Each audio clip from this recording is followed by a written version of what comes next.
ये जो आपका डायग्राम था वो तो यहाँ पर हमने क्लियर कर लिया, डायग्राम को अच्छे से आपने समझ लिया यहाँ पर, यानी ये आपका राइट में आ गया, बीच वाला जो यहाँ पर ये आपका स्क्रॉल आ गया है, ठीक है। और जो भी गेमिंग कीवर्ड्स वगैरह, जो भी हम गेमिंग जो आपका माउस वगैरह यूज करते हैं, तो यहाँ पर जो साइड बार में जो बटन आ रहे हैं वो आपकी क्या में आ जाएंगे, फंक्शन कीज में आ जाएंगे, ठीक है। और ये आपका चार्जिंग इनपुट आ जाएगा इसके अंदर, और यहाँ पर आपका जो है ये राइट और लेफ्ट बटन यहाँ पर क्लियर हो जाते हैं। ये बेसिक सा डायग्राम आपको समझ में आ गया, ठीक है। और ये चीज़ आपकी क्लियर होगी। अब इन टर्म्स को एक एक करके इसके बेस पर क्लियर कर लेते हैं, ठीक है। ये चीज़ आपको भूलनी नहीं है, एग्जाम के लिए बहुत ही इंपॉर्टेंट है, याद रख लीजिएगा, ठीक है। 1964 और डगलस एंजलबर्ट जो है इनके डेवलपर हैं, इन्वेंटर हैं।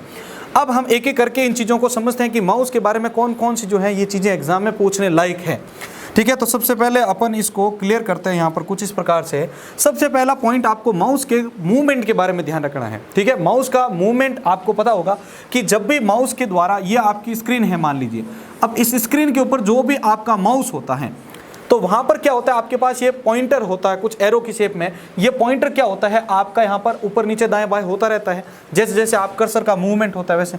तो इस पॉइंटर को कंट्रोल करने के लिए हमें जो है कर्सर मूवमेंट कॉन्सेप्ट को समझना होता है। कर्सर मूवमेंट जो है वो इस पॉइंटर को कंट्रोल करने का काम करता है, ध्यान रखिएगा।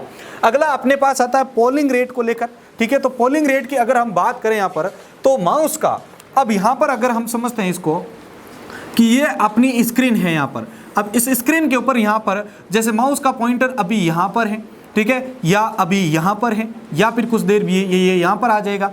तो ये हर बार अपनी जो ये रिपोर्ट है वो क्या करता है, कंप्यूटर को भेजता रहता है। यानी अगर बेसिकली देखें तो ये जो पोजीशन है इस कर्सर की, वो इस कर्सर की पोजीशन को बार बार सीपीयू को जो है भेजता रहता है। इसी रिपोर्ट को अपन क्या कहते हैं, पोलिंग रेट कहते हैं। क्या कहते हैं इसको, पोलिंग रेट के नाम से जानते हैं।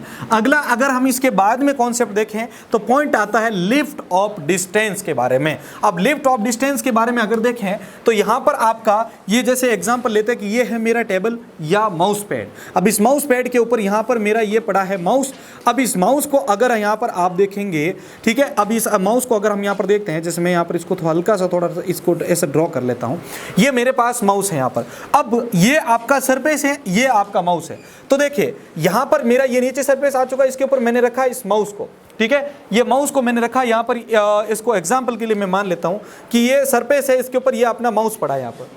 अब इस सरफेस से आप कितनी ऊंचाई पर ले जा सकते हैं जहां तक आपका जो माउस है वो इस मतलब जो आपके माउस का जो पॉइंटर है उसको ट्रैक कर सकता है, ठीक है। यानी आपका जो सरफेस है उससे माउस कितनी दूरी तक जो है इस पॉइंटर की जो स्थिति होती है उसको ट्रैक कर सकता है, इसका जो ट्रैकिंग सिस्टम है वो काम कर सकता है, ठीक है। तो लिफ्ट ऑफ डिस्टेंसिंग आपको ये बता रहा है कि आपका सरफेस से कितनी ऊंचाई तक जो है आपका माउस जो है वो ट्रैकिंग कर सकता है, और जहां पर बंद हो रहा है वहां तक की जो है वो जो आपकी डिस्टेंस है वो होती है लिफ्ट ऑफ डिस्टेंस, याद रखिएगा, ठीक है। ये आपका यहाँ पर किसको रिप्रेजेंट कर रहा है भाई, लिफ्ट ऑफ डिस्टेंस को रिप्रेजेंट करता है।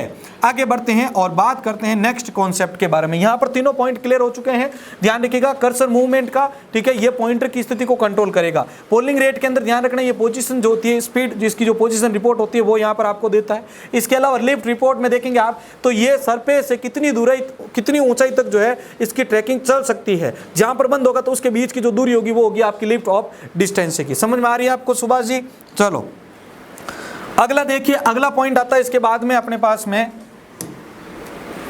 एंजल स्नैपिंग के बारे में। अब एंजल स्नैपिंग का कॉन्सेप्ट चल रहा है, तो आपने कई बार पेंट या कोई भी सॉफ्टवेयर के अंदर ड्राइंग का काम किया तो होगा। तो यहाँ पर डायगोनली समझ लेना, सबसे पहले बात ध्यान रख लेना कि मैं इस कॉन्सेप्ट को समझा रहा हूँ तो यहाँ पर पॉइंट आपके डायगोनली समझना है, इसके अंदर ध्यान रखिएगा। अब डायगोनली समझ रहे हैं यहाँ पर, तो मैं यहाँ पर कोई भी लाइन को ड्रॉ कर रहा हूँ, अगर ह्यूमन हैंड के हिसाब से देखें तो वो कुछ लाइन ऐसे से ऐसे हो सकती है। लेकिन क्या होता है कि यहाँ पर इसको कंप्यूटर जो होता है, जो माउस होता है, उसके अंदर एक फंक्शनलिटीज होती है एंगल स्नैपिंग की, जो कि इस लाइन को एकदम एक्यूरेटली सीधा करने में हेल्प करती है। तो वो आपका यहाँ पर क्या हो जाएगा, एंगल स्नैपिंग का कॉन्सेप्ट समझाता है इस चीज को। अगला कॉन्सेप्ट आता है आपका जिटर का। किसका कॉन्सेप्ट आता है, जिटर का कॉन्सेप्ट आता है। अब देखिए यहाँ पर इस जिटर के अंदर कॉन्सेप्ट को ध्यान रखना है कि कई बार आपके साथ हुआ होगा कि कुछ इनकंसिस्टेंसी हो जाती है माउस का जो सरफेस होता है उसके साथ में, ठीक है। अब अगर इनकंसिस्टेंसी वहां पर हो रही है तो क्या होता है कि आपकी स्क्रीन के ऊपर माउस होता है कुछ इस प्रकार से हल्का हल्का जो है ये जो है वाइब्रेट करता हुआ या आपको ये डांस करता हुआ नजर आता है, हल्का सा हल्का, मतलब आप माउस उसको अगर मूव कर रहे हो तो आपकी एकदम एरो आपके कंप्यूटर में एकदम क्लियर आपको शो हो रही होगी कुछ इस प्रकार से, मान लो। लेकिन अगर यहां पर जिटर का कॉन्सेप्ट इसके अंदर आपके जनरेट होता है तो वहां पर क्या होगा कि आपका जो माउस है वो हल्का हल्का जो है यहां पर आपके वाइब्रेट होता है, जैसे वाइब्रेट होता है ना ऐसे क्या होगा माउस थोड़ा इधर थोड़ा इधर थोड़ा इधर ऐसे ऐसे, मतलब एकदम इनकंसिस्टेंट नहीं रहेगा, वो ऐसे कंपन करता हुआ नजर आएगा, उसका मतलब आप मोशन जो है वो कुछ इधर उधर होता हुआ नजर आएगा, उसको अपन बोलते हैं यहां पर आपके जिटर। ध्यान रखिएगा ये इनकंसिस्टेंसी की वजह से जो है ये जिटर प्रॉब्लम आती है। अगला आता है एक्सीलरेशन के बारे में। तो लास्ट एक्सीलरेशन को अच्छे से ये समझ लेना है कि आपका जो माउस है, ठीक है, अब आप इस माउस के अंदर कोई भी आप यहाँ पर जो है मूवमेंट कर रहे हैं, माउस के अंदर कोई भी आपका हाथ रखा, आपका कोई भी मूवमेंट हो गया, ठीक है। अब ये मूवमेंट हो रहा है यहाँ पर, तो इस जैसे जैसे मूवमेंट होता है तो इस कर्सर की क्या होती है, कर्सर की जो स्पीड होती है वो आपके प्लस प्लस यानी इंक्रीज होती है। माउस मूवमेंट की जो स्पीड है वो आप माउस मूवमेंट के आधार पर अगर आपकी कर्सर की स्पीड आपकी अगर इंक्रीज हो रही है तो उसको अपन क्या बोलते हैं, एक्सीलरेशन बोलते हैं। क्या बोलते हैं, एक्सीलरेशन। एक और वर्ड को आपको जरूर समझ लेना है, हैप्टिक फीडबैक के बारे में, ठीक है।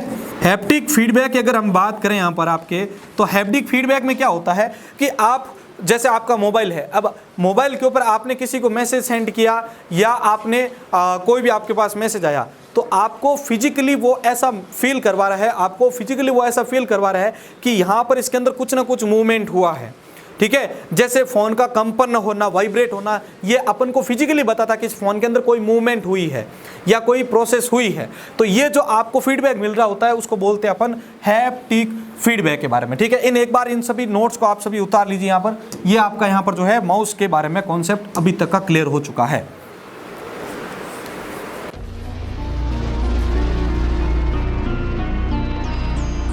काल त्रिगुण संश्लेषम काल